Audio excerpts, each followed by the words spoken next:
nombre es Ernesto Porkolowski, soy uno de los docentes también de Semio. Generalmente doy clases hoy, pero más tarde, a la 1:30 es mi horario, mi turno. ¿Sí?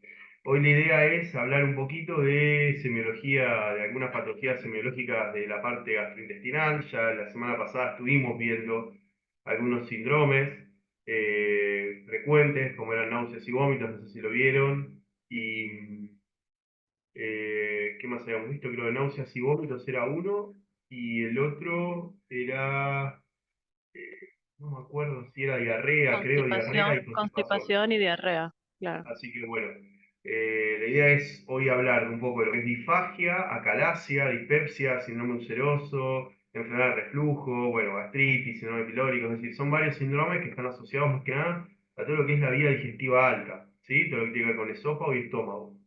Y son síndromes que generalmente con bastante frecuencia los pacientes lo presentan y tiene que ver bastante con la consulta médica. Así que bueno, si quieren comenzamos y vamos viendo las diapositivas y nos vamos ya metiendo en el tema. ¿Quedó alguna duda, alguna pregunta de la clase de la semana pasada? ¿Algo que hayan visto, que les haya quedado pendiente? Si no, no por ahora. Bueno, perfecto. Esperen que... ahí. Bien. Bueno, para empezar, tienen que un cachito. Dentro de los síndromes gastrointestinales, la disfagia, ¿sí? Es un síndrome, un síntoma más bien que tiene que ver con una dificultad para poder tragar. Ahora vamos a ver, es la dificultad para la deglución, es decir, la dificultad que tenemos para para que puedan atravesar los alimentos, tanto sólidos como líquidos, desde la boca al estómago, ¿sí? Entonces, todo paciente que nos viene a la consulta con dificultad para tragar o para que el alimento pueda llegar al estómago, uno lo llama o le pone el nombre de disfagia. En realidad, bueno, vamos a ver después cuáles son las causas, pero por lo general es cuando hay dificultad para poder vencer muchas veces el alimento sólido, hay que ver la disfagia a qué está más presente. Muchas veces comienza siendo a sólidos y no tanto a líquidos, y después pasa también siendo a sólidos y líquidos.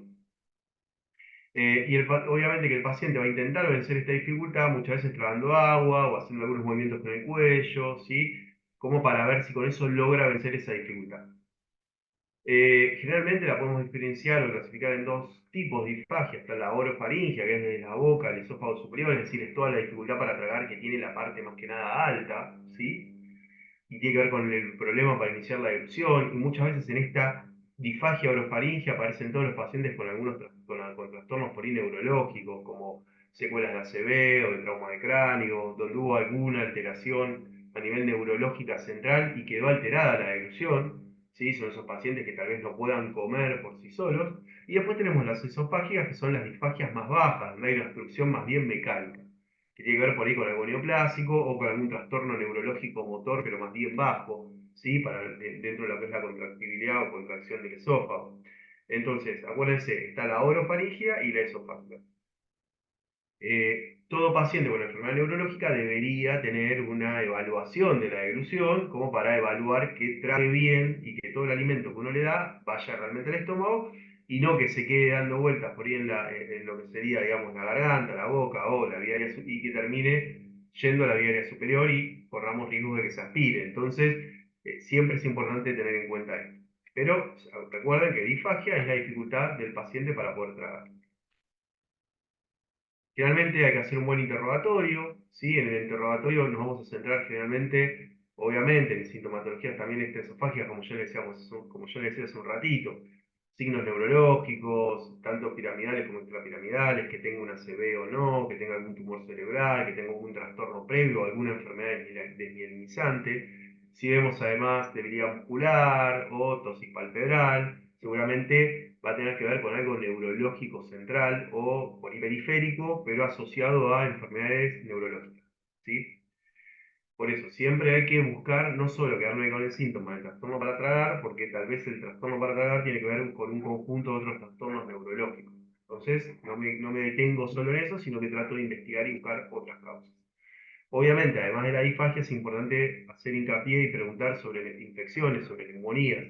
Pues si tengo un paciente que viene trayendo neumonías a repetición o infecciones respiratorias seguidas, puede tener que ver con esto, ¿no? Con un trastorno para tragar, y lo que no puede tragar muchas veces puede ir a la vía aérea y generar infecciones graves, crónicas, etc.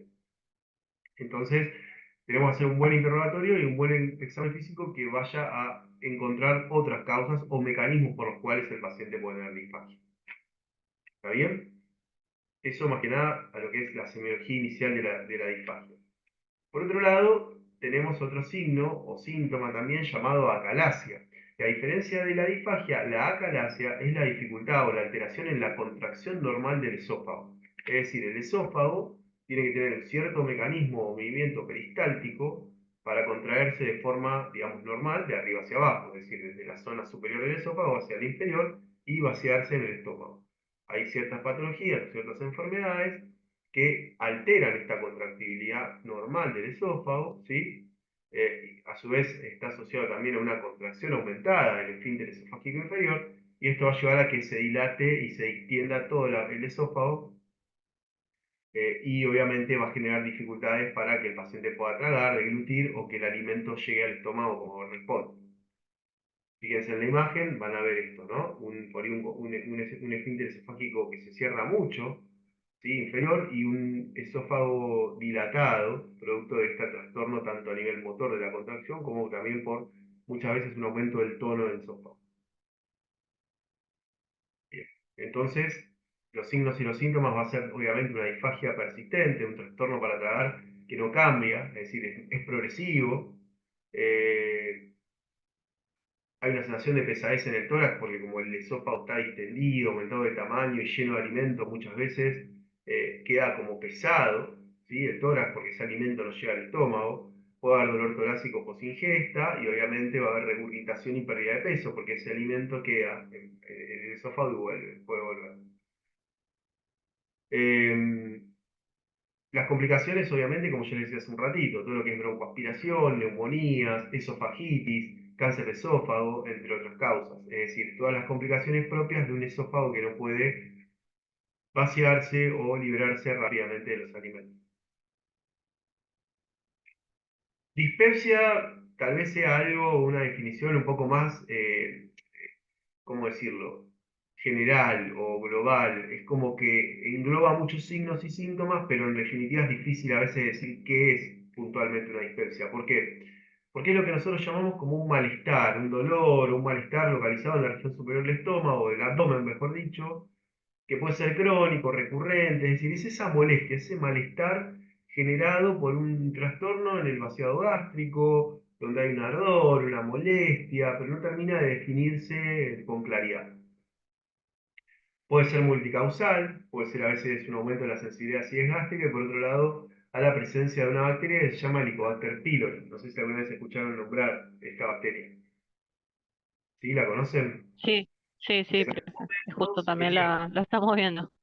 Helicobacter pylori. Es una bacteria, en un momento cuando yo estaba en la facultad, se creía que era un germen habitual de la flora, que podía ser un germen normal, que formaba parte de la flora del aparato digestivo, y que no traería grandes patologías ni era algo que podía generar enfermedad. Con el tiempo se empezó a ver que el Helicobacter pylori estaba asociado a un montón de patologías, puede estar asociado a úlcera, puede estar asociado a cáncer de estómago, es decir, es un germen que no es tan benigno como se pensaba. Entonces se empezó a tratar. Cuando está presente el Helicobacter pylori hay que tratarlo. Ya no es lo que se pensaba antes, sino que estaba asociado y se demostró que estaba asociado a enfermedades digestivas. ¿Sí? Y bueno, y una de las causas de esta dispepsia, de este malestar, tiene que ver con eso, ¿no? Con la presencia de Helicobacter pylori. Se puede clasificar, bueno, la dispepsia de tipo puede ser de reflujo, cuando hay un aumento de la producción de ácido y ese ácido sube por el esófago y uno lo siente en la garganta. Tipo ulceroso es cuando hay presencias de úlceras, pero lo vamos a ver más adelante, con algún trastorno de la motilidad, y muchas veces puede haber tipo mixto, donde puede haber reflujo, úlceras, trastorno de motilidad, etc. Pero bueno, la verdad es que cuando hay dispepsia no encontramos lesiones claras a nivel de la mucosa, sino que lo tomamos como un malestar más bien general, digestivo, que no terminamos de encontrarle el origen real. Profe, consulta, perdón. ¿Esto es lo que los pacientes a veces refieren como indigestión? Sí, ¿viste? Esa digestión pesada o ese trastorno para hacer la digestión. o son esos pacientes que no terminan de sentirse bien después de comer, y muchas veces, obviamente tiene un origen, pero hay que encontrarlo. Puede ser a veces alguna enfermedad celíaca parcial, ¿sí? O puede tener algún tipo de intolerancia a algún tipo de alimento, como puede ser a la lactosa. Es decir, hay que encontrarle el origen a esto, pero muchas veces tardamos en encontrarlo y el paciente durante ese tiempo tiene como un trastorno y un malestar digestivo bastante frecuente después de comer. Se siente Bien, pesado, gracias. hinchado, ¿sí? Digestión lenta. Ok, gracias. Sí, sí, gracias. Un segundo. Ahí. Bueno, síndrome ulceroso. ¿Qué es el síndrome ulceroso? Es, obviamente, la presencia de una lesión ulcerosa que tiene que ver con lesión de la pared gástrica. Generalmente puede ser gástricas o duodenales. La úlcera es cuando hay una pérdida de sustancia de la pared gástrica. Cuando se pierde la mucosa, la membrana mucosa, y esa membrana mucosa que protege, digamos, todo lo que es la parte, digamos, del músculo propio del estómago, del duodeno, se afecta y obviamente genera dolor. Nosotros tenemos una capa mucosa digestiva que nos protege de la acidez, de todo lo que provoca, de todo lo que permite la normal digestión, y hay ciertas situaciones que hacen que esto se pierda y genere obviamente dolor, así aumento de la producción de ácido, ¿sí? De reflujo, y obviamente con el mayor riesgo de que también pueda provocar un sangrado, una hemorragia digestiva, que es lo más grave, y también obviamente el riesgo de perforarse, o sea, el estómago puede llegar a perforarse, el duodeno lo mismo, de hacer una peritonitis perforada por una úlcera. Entonces, son situaciones bastante graves si uno no las trata a tiempo y las deja evolucionar. Las causas o los orígenes de las úlceras muchas veces son el consumo de aire frecuente, ¿sí? El uso muchas veces de diclofenac, ibuprofeno, altas dosis, mantenido en el tiempo, puede provocar úlceras. El tabaco, el consumo de tabaco, el consumo de café, trabajos estresantes. A veces hay cierta predisposición genética y obviamente, como les decía hace un rato, la presencia de esta bacteria, Helicobacter pylori, también tiene que ver con un factor de riesgo para la producción o la generación de úlceras. Pero recuerden que, bueno, que el síndrome ulceroso está relacionado a todos estos signos o antecedentes. Fíjense, las últimas o sea, las gástricas son menos frecuentes y generalmente siempre están en la zona inferior, igual que las duodenales, que son más frecuentes. Es una pérdida digamos, de continuidad de la mucosa, entonces eso obviamente genera esta producción, esta generación de úlceras. Em, y bueno, como les decía, hay que hacer diagnósticos si uno sospecha y obviamente tratamiento. La causa más frecuente o la manera más rápida de hacer el diagnóstico generalmente es por endoscopía. Pacientes que vienen con diagnóstico de hemorragia digestiva o con acidez o con reflujo, uno hace una endoscopía, que es entrar con una cámara, ¿sí? Hacia el estómago y miramos y vemos qué hay. Y en la endoscopía se ven las lesiones. Y esas lesiones, si está sangrando, se puede tratar in situ, o si no está sangrando, bueno, uno hace el diagnóstico y cambia los estilos de vida del paciente, ¿no? Le da antiácidos, le da tratamientos para disminuir la producción de ácido clorhídrico, cambios en la dieta, etc. Y si hay Helicobacter pylori, habrá que tratar.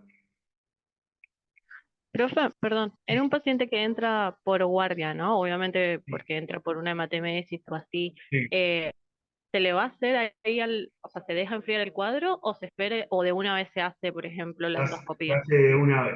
No se deja enfriar una hemorragia digestiva porque probablemente puede llegar a estar sangrando activamente. O sea, el paciente que viene Ah, con ok. una hematemesis, que es cuando vomita sangre, o con melena, que es la caca negra, y uno le hace un laboratorio, un hematocrito, tiene caída de hematocrito, está con descompensación, o solo tiene sangrado, lo ideal es estudiarlo en agudo, lo antes posible para, como decía recién, tratarlo. Porque muchas veces puede estar con un sangrado activo, y si yo no lo trato, el paciente puede continuar con ese sangrado. Igual todos dependemos de la complejidad del lugar donde estoy y si hay o no endoscopía alta. Igualmente uno inicia el tratamiento, le da omeprazol, que es una medicación que disminuye la producción de ácido, tratamos de dar el omeprazol endovenoso, obviamente suspendemos la dieta, hidratamos, si hay que transfundir, transfundimos, pero lo ideal siempre es, y obviamente si hay algún trastorno de la coagulación, hay que darle algo de esos factores de la coagulación como para que podamos revertir la hemorragia. Pero se trata lo más rápido que pueda, ¿sí? Ah, Hacer bien, diagnóstico perfecto. y tratamiento. Bien, gracias. Bien. Por otro lado, bueno, en el interrogatorio siempre preguntar si hay hábitos malos hábitos alimenticios, o sea, es una persona que no come bien o come de manera irregular o come alimentos que no son los correctos todo el tiempo. Si hay estrés crónico, es muy común la úlcera asociada al estrés, reflujo, presente de reflujo, algún fármaco, como decía recién lo de los AINES, defectos del peristaltismo esofágico. Acá dentro de los fármacos también entran los corticoides, también los corticoides alteran la mucosa intestinal, entonces el consumo de AINES más corticoides aumenta muchísimo el riesgo de úlcera y sangrado digestivo, trastornos del peristaltismo, acalasias, y muchas veces el embarazo también está asociado a úlceras, un síndrome ulceroso. ¿Sí? Hay una maniobra que a veces hacemos, que en realidad, a ver, desde el punto de vista clínico y semiológico, la verdad que el síndrome ulceroso no es florido desde el punto de vista de lo que yo voy a encontrar en la semiología y el examen físico. No es que hay un dato puntual que me dice, este paciente, si yo hago esta maniobra, probablemente sea una úlcera. Pero bueno, dolor en boca de estómago, náuseas y vómitos, materia fecal con melena, me puede ayudar, y dolor en epigastrio me puede ayudar a hacer un diagnóstico presuntivo de que pueda llegar a tener una úlcera o una gastritis. ¿Sí? Bueno, por otro lado, tenemos otras enfermedades que también provocan sintomatología, como la enfermedad por reflujo gastroesofágico, que es el pasaje, digamos, de todo lo que es el ácido clorhídrico y el contenido digestivo hacia el esófago, ¿sí? Es cuando vuelve lo que está en el estómago. Eso obviamente tiene que ver con alguna alteración del esófago y más que nada del esfínter esofágico, donde no hay un cierre normal y todo lo que está en la cavidad digestiva tiende a querer subir hacia el esófago y provoca lesiones en la primera porción del esófago. Obviamente que eso con el tiempo va provocando alteraciones en la mucosa esofágica, modificando la estructura de la mucosa y muchas veces corremos el riesgo de que esto termine transformándose en una neoplasia. Entonces tiene que ver con eso, ¿no? El reflujo gastroesofágico es producto de la incompetencia del esfínter esofágico inferior, que va a permitir el pase de alimento contenido gástrico hacia el esófago, con obviamente un ardor y un dolor muy, muy importante. Muchas veces esto aparece durante la noche, cuando el paciente se acuesta, ¿sí? Y por lo general tiene que ver esto por una pérdida del tono, ¿sí? O por relajaciones propias del esófago que no debería tener, o del esfínter que no debería tener. A veces se trata, obviamente, con medicación y otras veces tenemos que hacer algún tipo de tratamiento quirúrgico. También lo que hay que descartar es que no haya una hernia de hiato, ¿sí? De hiato esofágico, que a veces puede también provocar este reflujo.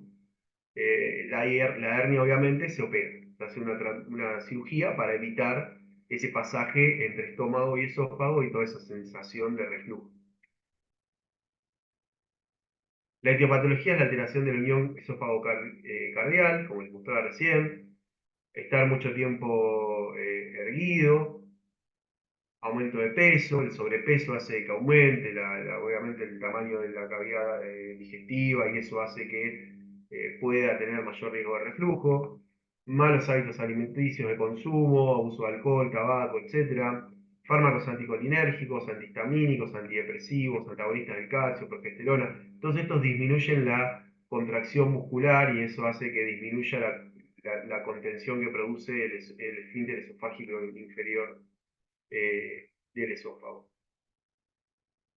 ¿Cuáles van a ser las sintomatologías? Bueno, la número uno es la pirosis, es el ardor. Pirosis llamamos a esa sensación urente quemante en la boca del estómago, que obviamente es el signo por lo cual más que nada consultan los pacientes. Muchas veces puede estar asociado a tos crónica, ronquera o sibilancias, y esto saben por qué es, porque cuando el paciente descansa, duerme, parte de ese contenido gástrico sube por el esófago hacia la garganta y puede ir tanto a las cuerdas vocales como hacia los bronquios, puede aspirarse con este contenido y provocar patología respiratoria crónica, dolor de garganta, hemorragia esofágica y obviamente mal aliento o halitosis. Son todos signos que pueden estar relacionados con la enfermedad de reflujo gastroesofágico, ¿sí? Entonces, lo número uno es la pirosis.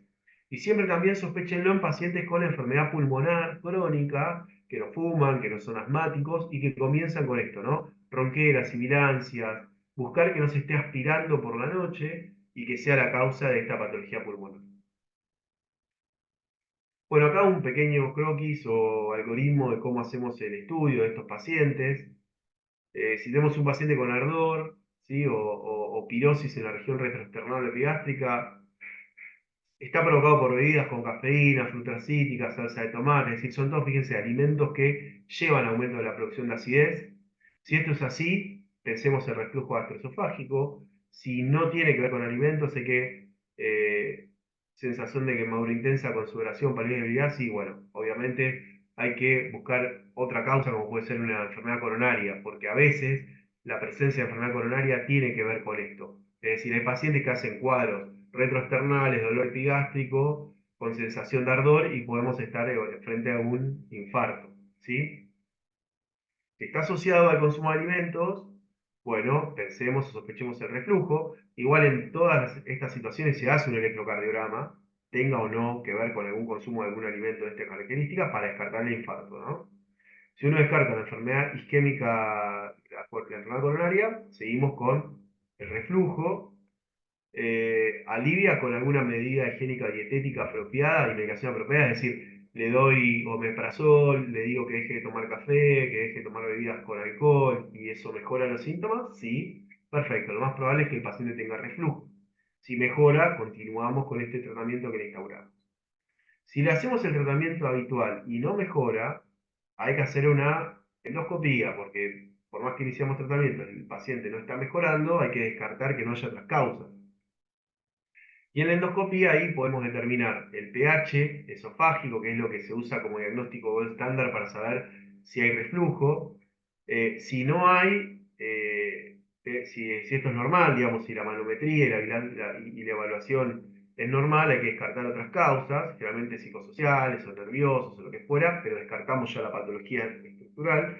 Y si está presente, bueno, obviamente hay que evaluar si el paciente tiene o no reflujo no erosivo, sin esofagitis, y obviamente darle más fuerza al tratamiento, tal vez no lo esté haciendo como corresponde. Pero bueno, generalmente el tratamiento por reflujo mejora con medidas higiénico-dietéticas y tratamiento médico. No hace falta llegar a estos diagnósticos. Pero bueno, a veces no queda opción. Y por ahí lo que también descarto de este, o destaco, mejor dicho, de este cuadro es esto, ¿no? Siempre también sospechar la enfermedad coronaria como posibilidad de dolor retroesternal y ardor, que con un electro simplemente lo descartamos. Si el electro es patológico, ojo que esto puede estar siendo un síndrome coronario. ¿Sí? ¿Se entendió eso? Sí, profe. Sí, profe. Bueno, dentro de los síndromes gastrointestinales, parecido a lo que hablábamos hace un rato, está la gastritis, que también es una inflamación de la mucosa gástrica, generalmente por lo mismo que hablamos hace un rato, el consumo de AINES, mal hábito alimenticio, tabaco, alcohol. Fíjense que son siempre los mismos los desencadenantes o los que llevan a estos trastornos digestivos. O sea, el consumo de aires es el número uno, que además generalmente son de venta libre y que la gente abusa mucho sin conocer los riesgos que tiene. Entonces, el diclofenac, el ibuprofeno, la aspirina, es decir, todo esto, en consumo aumentado, puede provocar obviamente gastritis, úlceras, lesiones sumado a que por ahí comemos cosas muy fritas o picantes, el consumo de tabaco, el consumo de café, muchas veces el consumo de mate también. Entonces, bueno, todo eso puede irritar la mucosa digestiva y provocar, obviamente, la gastritis, la esofagitis, etc. Generalmente pueden llegar a ser asintomáticas en algunos casos, cuando son leves o no erosivas. Generalmente los síntomas leves pueden ser molestias, dolor epigástrico, pirosis, náuseas, meteorismo y sensación de plenitud gástrica. Y cuando hay una gastritis importante, podemos llegar hasta tener una hemorragia digestiva alta. Es decir, puede ser un sangrado. Que es lo que llamamos gastritis erosiva. No es una úlcera, pero sí está erosionada la mucosa digestiva y puede provocar sangrado. ¿Está bien? Entonces, no es una pavada, una gastritis en algunos pacientes. ¿Hasta ahí estamos? Sí, para diferenciarlo de lo anterior. Y por otro lado, el síndrome pilórico, que es bastante común a veces en algunos pacientes, que es cuando el píloro no permite el pasaje de alimentos hacia el duodeno. Es decir, yo como, me alimento, se me llena el estómago de comida, de líquidos, lo que fuera, pero le cuesta pasar. ¿Sí? Es esta estenosis a nivel del esfínter, digamos, inferior del estómago, que se llama píloro, ¿no? Y el alimento queda acumulado en el estómago y obviamente en el esófago y no permite el normal pasaje. Es un conjunto de signos y síntomas provocados por una obstrucción a nivel del píloro que impide el vaciamiento y la evacuación gástrica correcta. Y ahí la diferencia que vamos a tener con las demás, por ahí semiológicamente, es que vamos a poder hacer la maniobra de bazuqueo. ¿Saben lo que es la maniobra del bazuqueo? ¿Alguna vez la vieron? No. Sería esta. No, profe, no. Es esta. Es esta. ¿Qué es esto? ¿Qué quiere decir? El paciente come, pasan 6, 7 horas de que terminó de comer y yo lo reviso y le hago una maniobra de compresión a nivel de, digamos, la cámara gástrica y siento un chapoteo, ¿sí? Como si hubiera líquido de alimento en el estómago. Eso me está demostrando de que al paciente le cuesta vaciar el estómago. Cuando ya pasan varias horas de que comió, debería ya estar vacío el estómago y no deberíamos sentir este chapoteo. Si está presente esa maniobra de bazuqueo, quiere decir que el estómago le está costando vaciarse y podremos estar frente a un síndrome pilórico. ¿Está bien? Esa es una maniobra semiológica que me permite a mí inferir que puede haber un síndrome pilórico. Las causas para el síndrome pilórico son un montón. Hay millones de causas. Desde tumores, tanto benignos como malignos, como el adenocarcinoma de páncreas, que invade el duodeno de estómago, es decir, mecánico, obstructivo, el adenocarcinoma gástrico, linfoma, ampulomas, extensión duodenal de un cáncer de vía biliar, úlceras duodenales o del canal pilórico, es decir, úlceras que se han generado en esa zona, entonces generan fibrosis y retracciones, úlceras gástricas que también afectan la zona del píloro, a veces la colecistitis, pancreatitis, enfermedad de Crohn. Es decir, son muchas las causas que pueden provocarnos un síndrome pilórico, ¿sí? Después, obviamente, este diagnóstico también lo hacemos vía endoscopía. Con una camarita entramos y vemos que el píloro no está distendido o que está muy cerrado, ¿sí? Y después, bueno, tendremos que ver de qué manera se trata. Obviamente, si esto es secundario a una compresión mecánica por un tumor, habrá que iniciar el tratamiento de ese tumor. Si es por una úlcera, habrá que ver el tratamiento de esa úlcera. Y si hay enfermedades, obviamente, neurológicas o neuromusculares, habrá que buscar el motivo por el cual tiene esa enfermedad. Bueno, la enfermedad inicial. Y el tratamiento sería ajustado a esas patologías, ¿no? Es decir, el tratamiento ideal es ajustado a cada situación que me está provocando el síndrome pilórico. Siempre hay que hacer una buena anamnesis, preguntamos sobre hábitos alimenticios, hábitos tóxicos, uso de fármacos y volvemos con los AINES, alguna enfermedad o alguna cirugía digestiva y algo que pueda estar asociado según que el paciente puede referir como asociado. Y obviamente que en el examen físico vamos a ver hallazgos semiológicos, van a estar directamente relacionados con el grado de obstrucción y el tiempo de evolución. A veces el síndrome pilórico permite algún pasaje de líquido y no sólidos, y con el tiempo termina siendo una obstrucción, tanto a líquidos como sólidos. Pero por lo general primero complica más con la parte sólida y permite un mayor pasaje de líquidos, y al final puede pasar que evolucione con una obstrucción total. Bien, perfecto. Bueno, era la última diapositiva. Esperen que cierro esto acá. Bien, ahí está. Bueno, no sé si quedó alguna pregunta. La verdad que es una clase bastante corta, bastante rápida. Son síndromes bastante habituales en la práctica clínica, que son bastante a veces, no difíciles de diagnosticar, pero que son muchas veces tratables en consultorio, perdón, alguna medicación por ahí que inhibe la secreción ácida, como es el omeprazol o como es la ranitidina. Con eso se tratan rápidamente, mejoran la sintomatología y cambiando un poquito los hábitos, muchos pacientes mejoran, ¿sí? Si vemos que los pacientes no mejoran frente a ese tratamiento o que el cuadro es mucho más grave con trastornos digestivos como trastornos en la deglución, acalasia o disfagia, bueno, tal vez haya que hacer estudios un poco más profundos y buscar la causa. Y cuando hay presencia de hemorragia digestiva, obviamente ese paciente se tiene que internar y se tiene que estudiar. Eso sí no es ambulatorio. Eso requiere de intervención rápida, si se puede, y hacer diagnóstico y tratamiento. ¿Sí? Ok. ¿Alguna otra pregunta o dudas? Profe, esa maniobra que usted habló la del bazuqueo, ¿sí? Sí. Más o menos hay que tener como un rango de horario para preguntarle al paciente, tipo, cuál fue su última comida y saber de que me Por va a eso te ayudar en decía, algo. deberíamos tener un rango de horario por lo menos entre 5 a 6 horas. Si el paciente recién terminó de comer o pasaron 2 horas de que comió, si uno hace la maniobra, probablemente encuentre alimento y líquido en el estómago y me va a dar positiva. En ese caso no sería muy fidedigna la maniobra.